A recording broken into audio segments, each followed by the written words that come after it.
They had a foolproof way of helping both of these students survive, but instead, someone here knowingly voted to kill the other player, and that's really cold-blooded. But it also offers a great opportunity.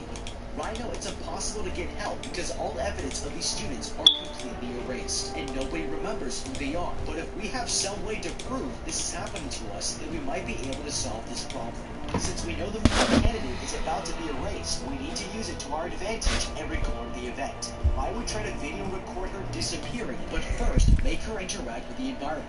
If she kicks over a chair, opens a window, or picks something up to throw, and then gets erased, the video might look like it was all being done by a ghost, because the loser of the vote will be erased from existence. This gives us proof the tank is someone outside the game, and they might take her claim seriously enough to help us. Now, it's possible people might think it's just visual effects, and they won't be impressed, so we have to consider going one step further and get our hands dirty to survive. If the female candidate managed to kill a teacher before she gets erased, and we recorded the murder, they would have no way of explaining a video that shows a teacher being stabbed and killed by nobody. We can frame this ghost for a crime he didn't commit, and when people see the video and the teacher's dead, they'll have no choice but to get the police involved and take her claim seriously. The loser of the vote here doesn't want to disappear and starts freaking out. Trying to escape a punishment worse than death, she runs to the window and quits her life in order to win the game. Suddenly, everyone gets a message from the king, who has decided to punish another student in the dead girl's place. The new student is ordered to confess her sin, and this girl here reveals that she was the deciding vote in the popularity contest. Ashamed, she runs out of the room and receives another message. The king reveals that the girl didn't confess the right sin, it has just been erased. When they check outside, they realize that the female candidate who lost the vote has disappeared too, and that makes it 5 down, with 26 students left. After school, the main character Chiami meets up with the quiet girl in the library and finds out there have been other classes that have gone missing in the past. The girl shows her an old photo and points out a student that looks exactly like her close friend Nobu. She reveals that every time a class went missing, he was there. The girl can't believe it because she's known him since they were kids, but the quiet girl here explains that the king can change people's memories and implant fake ones. Okay. This girl's theory about the king is a serious problem, because if he can implant false memories, then nobody in the class can trust what's real, and that is a terrifying revelation. We can't remember that we need to bring other people into the story to help us figure out what's objectively true and what isn't. Now, if someone disappears, nobody outside of the game will remember it, but the one thing that doesn't seem to disappear are these text messages. This is the only remaining evidence that these missing students actually exist, and we can use this information against the people who escape the game. I would bring a teacher into the room to witness an order being fulfilled, because even if they don't realize students are disappearing, they can still read the messages every time the king sends a new order. They will also notice that we all receive these messages at the same time from an anonymous source. Now, this might not be enough to convince a teacher, but there's a huge giveaway, because each text associates the student's name with their attendance rate, and when they disappear, their number disappears with them. Eventually, you'll have someone with a number like 31 in a class of 5 people, and the teacher won't be able to explain, but there are significant gaps in the numbering of this class. It might be enough to convince the teacher that it's not just a mistake, and to look for a way to find the king from outside the game and almost escape. We could check other classes in the school record to find any other gaps in the student numbers. We might even find a graduating class with only a single student, and we'll know that student was the winner of a previous King's Game. We could then track them down and ask for advice on how they beat the game, and what orders to expect in the next rounds to make sure we're prepared to be the last survivor standing.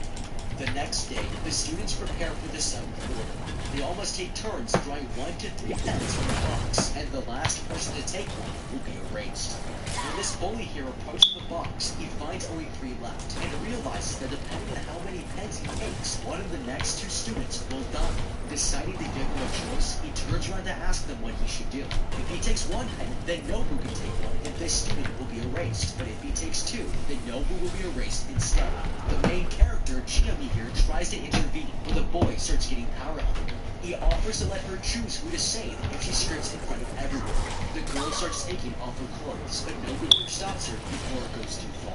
The bully takes the pens inside the box, but when the other student approaches to take the last one, he finds it empty. Suddenly, everyone receives a message confirming that the bully will be erased. He took the remaining pens and sacrificed himself.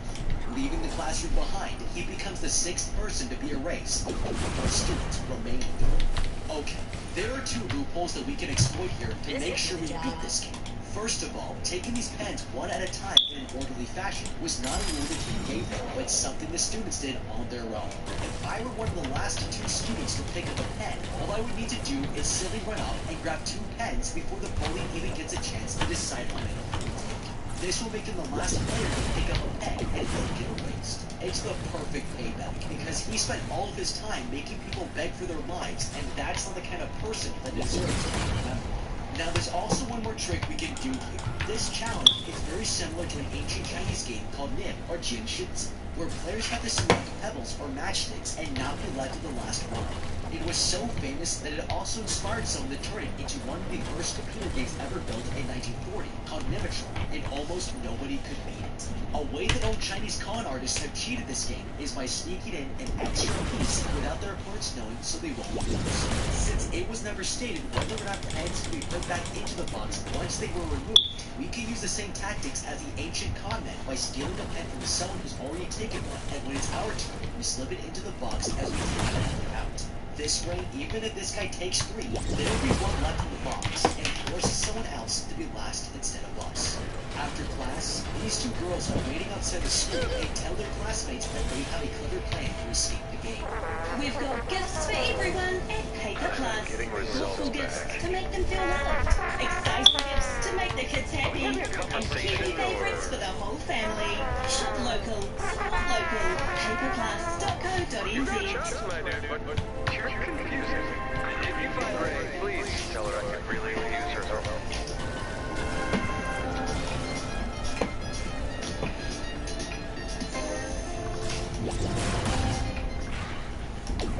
The other students are interested, and nobody realizes that it's going to get them all erased. Meanwhile, Nobu here is hanging out at Chiami's house and asks her about these pictures taken on the wall. She tells him that they're photos of her mom's hometown, and has no idea these are a major clue to the origins of this death. Suddenly, they're interrupted by a message revealing that 17 students have broken the rules, and as punishment, they'll be erased from existence. Nobu calls his friend and finds out that their classmates had blocked the messages from the King's Game, but that was against rule number 1, which states that quitting the game at any time isn't allowed. Jimmy here checks the class photo and is horrified to see there's only 8 players left standing. That's when they get the next order. The king commands that student number 16 must send a message to 2 people in her class reading die, and they will be erased from existence. Okay, this one stunt just wiped 17 people off the face of the earth, and that's horrible. But it's also the best news we've gotten since this death game began. Not only are there 17 less competitors, but we also have a gift wrap strategy here to eliminate as many students as we can without needing a single person to do it. If this many people can be tricked into breaking the rules, then I would explain this by lying to the students that see their classrooms and send messages of everyone's inboxes. This excuse is that we can finally end this game, and they'll be willing to handle all their phones to figure out the Then I would take their phones along with their trust and break them. From this point on, they won't be able to read the orders from the king, and after 24 hours, I'll be the only student that ever existed. It sounds cold-blooded, and that's because it is, but in a death game, I don't give a crap about good sportsmanship. I only care about survival. These are not our friends anymore. They're our competitors, and if we don't start looking at the situation to win it all, then nobody will remember you existed. The next day, they arrive to class and find only 8 classes left, and the students are horrified at how many classmates just disappeared in a single night. The teacher walks in and asks if there are any absent students, but that's when Glasses Girl here reaches her breaking point. She tells the teacher that all of her friends are being erased, and the woman tells Chiyomi to take her to the nurse office. In the hallway, the girl insists she's feeling better and excuses herself to the bathroom, but letting her go was a huge mistake. She sits down in one of the stalls and decides she's going to quit the game the old-fashioned way. Her friend walks in to check on her, but when she sees a pool of blood spill out from under the door, she realizes what's happening. That's now 24 students down and 7 to go. The door swings open, showing that the girl has disappeared, and the king sends out a message telling everyone that no one was now fulfill the girl's order in the house. He has to send a death message to 3 people instead of 2, but they have 24 hours to come up with a plan to survive before they need to obey. Okay, if I was Nobuaki, I would make them all offer me reasons not to choose their names. Whoever offers me the most incentive not to kill them is exactly who I would kill. Whoever is going to offer the most is willing to do anything and say anything to stay alive. And whoever decides to stand up to it is more interested in their principles and morals. Now, if you've already started to suspect that there can only be one winner in the game, it all comes down to who you want to be your last competitors. If your last remaining competition is people who do whatever it takes to survive, you're going to have a harder time winning. But people who are more interested in their principles are going to be more hesitant to do terrible things to save themselves. This game is all about obeying horrible orders, and we need people who have enough moral fiber to stay alive, because they will make for easier competition when the game escalates in the last stages. After school, 4 of the students go to Yonaki Village. One of them found a strange newspaper clipping that mentioned an entire class had gone missing, and it's their only lead to find out what's going on. They arrive at the campus of an abandoned school, and Nobu feels like he's seen this newspaper, but the boy doesn't realize that he's walking right into a trap. Back in the nurse's office, the quiet girl tells Chiami that the other students are in a deserted school in another town, and shows her an old newspaper clipping about students vanishing. This school is the oldest incident of a class going missing that they could find on record, which means it could be the origin of the King's Game, but the quiet girl suspects the students went there believing that Nobu is the king. At the abandoned school, he's so distracted reading it that he doesn't see his classmates sneak behind him if he gets knocked unconscious. When he wakes up, Nobu discovers he's been tied up by his classmates, and they show him a photo that looks like him as well. Convinced that he's the king controlling the game, they tell him that if the players kill him, then they might miss it. Feeling around for something to cut loose, Nobu here finds a pair of scissors and picks it up, and his phone suddenly starts to ring. His classmate takes it and ends the call, and no one will be able to save him. Okay, we don't have enough time to slice through these people before kill, and we're too far away for anyone to hear our cries for help. All we have to rely on is the photo they've just shown us, and their classmates' beliefs that we're somehow immortal.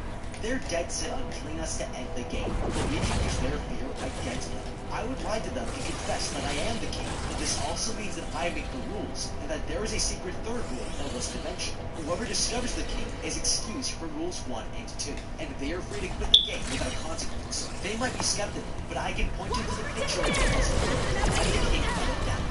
They don't know that this picture has been planted on the game to turn people against each other, so they will have to accept it as undeniable proof. Once they're convinced, I will declare as the king, I control every aspect of the game, including the supernatural ability to erase me from existence. If they try to kill me, they will get punished immediately, and that's not a risk they would be willing to take. Now, if I were them, I would take this deal in a heartbeat and set him free. Because if Nobu is the king, then we want to accept the deal and quit the game. But if he isn't the king, then all they need to do is take away his phone so he can't send 3 death messages. The logical solution here is to release him because they're already convinced they've captured the king. Then they might be stupid enough to accept the king's deal and declare they quit the game and get a raise to remove the rules. In the nurse's office, Nobu's best friend here is trying to call him to find out if he's okay, but when the call is rejected, he knows his friend is in trouble. Thinking quickly, he runs over to the computer, and the quiet girl gives him a clever idea. The classmates prepare to execute the student if they're erased at the last moment. He cuts himself out of his restraints and checks his phone, discovering that his orders have been fulfilled. His best friend here logged into Nobu's email according to the quiet girl's suggestion, and they sent the death messages on his behalf to obey the command and save their friend's life. That's when he looks at the letter he found earlier and discovers it's the same photo that he saw in Chiami's house. There's a connection between Chiami and this death game, but he isn't sure what. Suddenly, his phone rings, and it tells him that because the king's orders were carried out on his behalf, his friends will now be erased for breaking the rules. That makes 29 dead and 2 players left standing. Later that night, Nobu calls Chiami and tells her to meet him at school, but the girl has no idea that he's going to try and kill her. She finds him sitting alone at his desk, and the kid has finally figured out the secret to this game. He shows her the picture he found and explains that there was one survivor from the King's Game at the abandoned school a long time ago, and that winner was Chiami. She was supposed to become the king after winning the game, but refused and was forced to be stuck in this death game forever, and her memories are erased every time it happens. Okay, this girl is the only surviving winner of this death game. It has been cursed to become ageless, which means that she will never die from the death games that she's forced to play. Now, there's one obvious thing she can do to avoid ever getting herself into a death game in the first place, and that's to stop going to f***ing school. If she was born a long time ago, then her parents and relatives must be dead, and nobody is forcing this girl to do anything, so there's no reason to go. She can enjoy her life and use her immortality as a superpower, as long as we don't have her becoming part of a large group with a King's Game to activate. The only other problem here is that her memory is erased, but this can be fixed with a simple tattoo that says "School's out forever." So even if she doesn't remember getting it, she should have every reason she needs to stay away from her. Chiyomi here runs out of the classroom and tries to escape her friend Nobu, but he cuts her off, demanding to know the truth about her past. She pushes him to the floor and grabs his scissors, realizing that killing is the only way out of it. Nobu's family is sitting down for dinner, but they notice there's one extra plate, and Nobu's existence has been erased from the family's memory forever. That's 30 down, and Chiyomi is the winner once again. Going back to the now empty classroom, she receives a message that she won the game, and of course looking to her forever, but the girl has had enough. Approaching the window, she throws herself out, and the last desk is erased from existence. Half a year later, a girl has transferred to a new school and introduces herself to her new classmates. That's the student next to her turns around, and it's Chiyomi. The course is back to life with no memory of her old class, and she still hasn't passed the fourth grade. Well, what do you think? How would you beat King's Game? Let me know in the comment down below. Transform your outdoor space with a designer louver trade tested. Get shelter when you need it, then simply open it up and soak up the sunshine with a range of... The men dig into their steaks, realizing this could be the last meal of their lives. When they finish eating, the steak...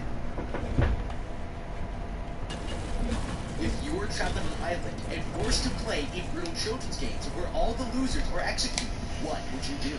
I'm going to break down the stakes in what you shouldn't and how to beat every death game in Squid Game. This guy is the unluckiest man in the world. Gion here has just gambled the last of his life savings on a horse track and manages to win 4 million won. Collecting the money from the teller, he runs out to spend his new hard-earned cash and steps outside to call his family with the good news. He's on top of the world, but that's when he notices a gang of loan sharks approaching him and realizes his luck has just run out.